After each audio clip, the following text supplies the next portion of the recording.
Hi, hello, good morning, and I'm back with case scenario 16. Miss Hetal, a resident, transferred to his husband, Mr. Hemant, a residential property worth 45 lakhs located in Nagpur without any consideration. The expected rent of such property is 5 lakhs. Municipal tax of 5,000 is paid by Miss Hetal for this property during previous year 25-26. इस property का municipal tax 5,000 रुपया हेतल ने पे कर रखा है. Miss Hetal has 3 residential properties in Mumbai. The expected rent from 3 properties situated in Mumbai is 10 lakhs, 11 lakhs, 12 lakhs respectively. She purchased the property out of her own fund. उसके पास खुद के पैसे थे, खुद के पैसे से वो ये प्रॉपर्टी खरीद रखी है. Municipal tax dues are 15,000, 20,000, 25,000. Same have however not been paid this year in respect of 3 properties. ये जो 3 प्रॉपर्टीज है, इन 3 प्रॉपर्टीज का म्युनिसिपल टैक्स का जानकारी आपको दे रखा है. म्युनिसिपल टैक्स है 15,000, 20,000, 25,000. बट ये जो म्युनिसिपल टैक्स है, ये म्युनिसिपल टैक्स अभी तक पे नहीं किया गया है. तो म्युनिसिपल टैक्स अगर ड्यू हो गया है बट इनका पेमेंट नहीं हुआ है, इनका डिडक्शन आपको नहीं मिलने वाला while calculating your NAV, because municipal tax का डिडक्शन आपको पेड बेसिस में मिलता है. ये ड्यू हो रखे हैं बट अभी तक पे नहीं हुए, hence no deduction. Next, expected rent is less than standard rent in case of all mentioned properties. Mrs. Hetal does not have any income from any other sources. So Mrs. Hetal का सिर्फ यही 4 properties हैं. 3 properties उनके पास है, एक property तो वो अपने हस्बैंड के नाम पे ट्रांसफर कर दिए. इसके अलावा उनका और कोई इनकम है नहीं. Mrs. Hetal's father, age 58 years, has a capital gain of 5 crores from sale of house property.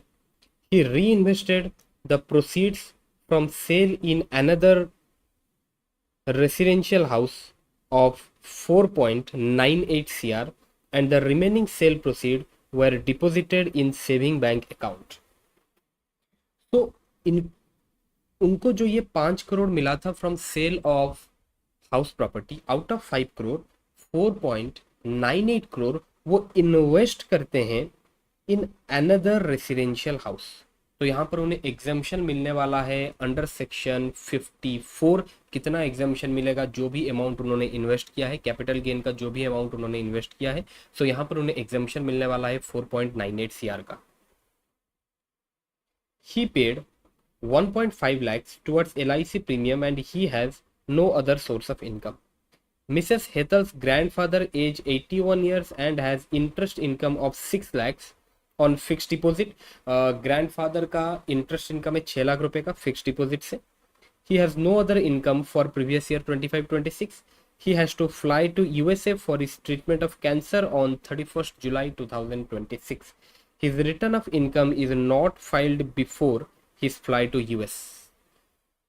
उनको यूएसए जाना है 31st July 2026 तक, लेकिन अभी तक उनका इनकम टैक्स रिटर्न फाइल नहीं हुआ है. ठीक है, so this is the case scenario. आपको ये क्वेश्चन सॉल्व करना है. What is the amount of income liable to be taxed in the hand of Mrs. Hetal under the head income from house property? Income from house property में कितना amount Hetal के हाथ में taxable होने वाला है? सबसे पहले मुंबई में हेतल का 3 प्रॉपर्टी है ही. एक प्रॉपर्टी हेतल अपने हस्बैंड को ट्रांसफर कर देती है without adequate consideration. So if a individual transfer a house property to his or her spouse without adequate consideration, in that case that individual will be considered as deemed owner for that house property.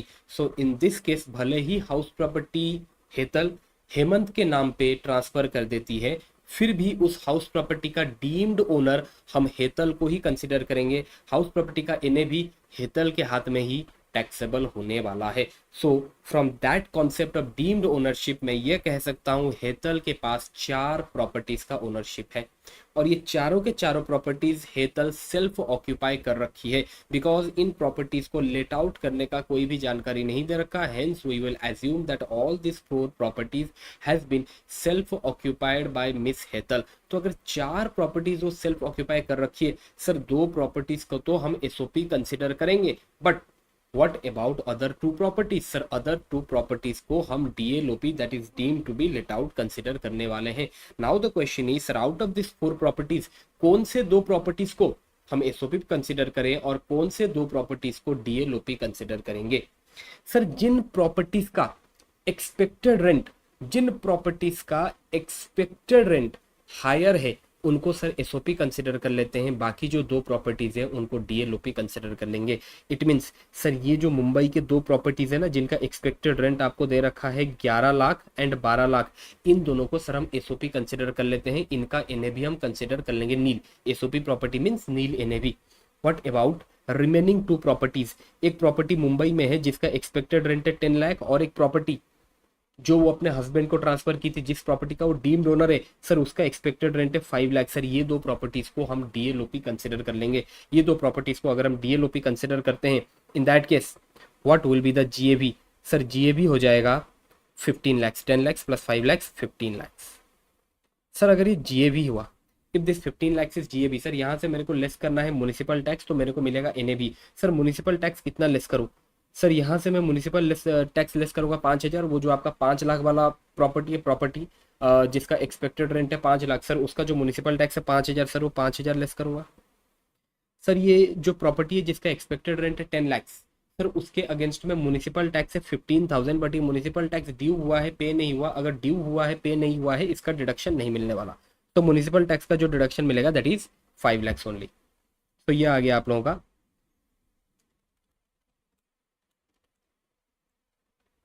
14,95,000। अब sir यहाँ से less कर लेते हैं अपने 30% का standard deduction. 30% का standard deduction अगर हम लेस कर लेंगे it will be 10,46,500 after reducing standard deduction of 30,000।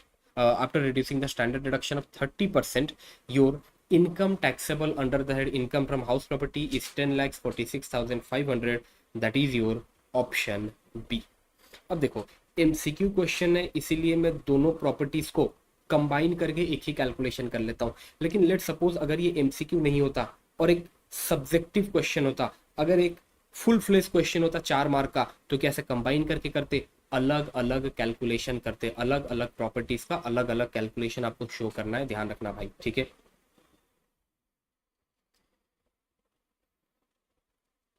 What would be the tax liability of Mrs. Hetal for assessment year 26-27 compute in a manner so that her tax liability is minimum?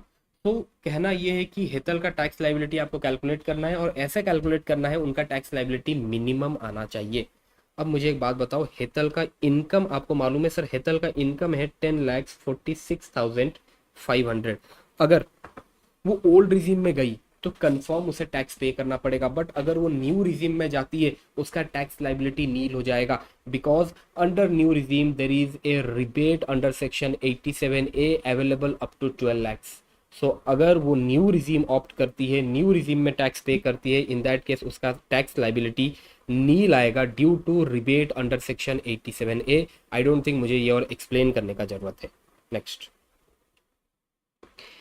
is Hetal's father required to furnish his return of income in India for assessment year 26-27? अच्छा, इसका answer A होगा। Okay हाँ, क्या हेतल के father को अपना income tax return file करने का है इंडिया में? सर हेतल के फादर को ना एक कैपिटल गेन हो रखा था 5 करोड़ का। अब ये जो कैपिटल गेन उन्हें 5 करोड़ का हो रखा था from sale of a house property, out of this capital gain वो 4.98 करोड़ का कैपिटल गेन इन्वेस्ट कर लिए थे और एक रेसिडेंशियल हाउस प्रॉपर्टी में। तो ये जो 4.98 सीआर का कैपिटल गेन उन्होंने इन्वेस्ट किया है और एक हाउस प्रॉपर्टी में, सर इस अमाउंट का एग्जम्पशन उन्हें मिल जाएगा under section 54। So considering this exemption sir उनका टोटल इनकम कितना आ रहा है? सर उनका टोटल इनकम आ रहा है 0.02 CR, that is 2 lakhs.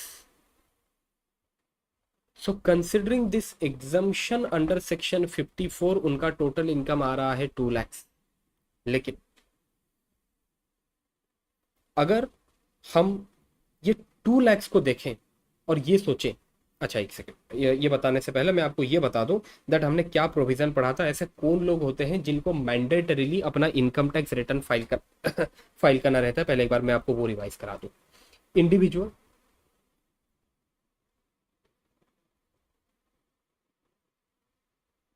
HUF, AOP, BOI, AJP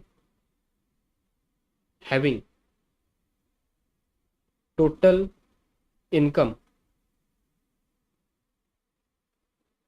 exceeding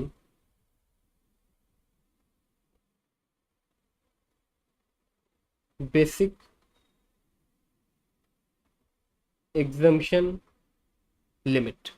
sir individual, HUF, AOP, BOI, AJP जिनका टोटल इनकम एक्सीड करता है बेसिक एग्जामेशन लिमिट, सर उनको मैंडेटरीली अपना इनकम टैक्स रिटर्न फाइल करने का है।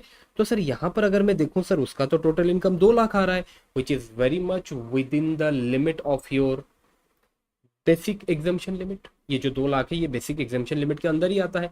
सर यहाँ पर जो हेतल के फादर है उनका एज है 58, अगर उनका एज 58 है तो आप ओल्ड रिजीम में जाएं, आप न्यू रिजीम में जाएं, ये जो 2 लाख रुपया है सर ये तो बेसिक एग्जामेशन लिमिट के अंदर ही आता है। इन दैट केस क्या उन्हें अपना इनकम टैक्स रिटर्न फाइल नहीं करना?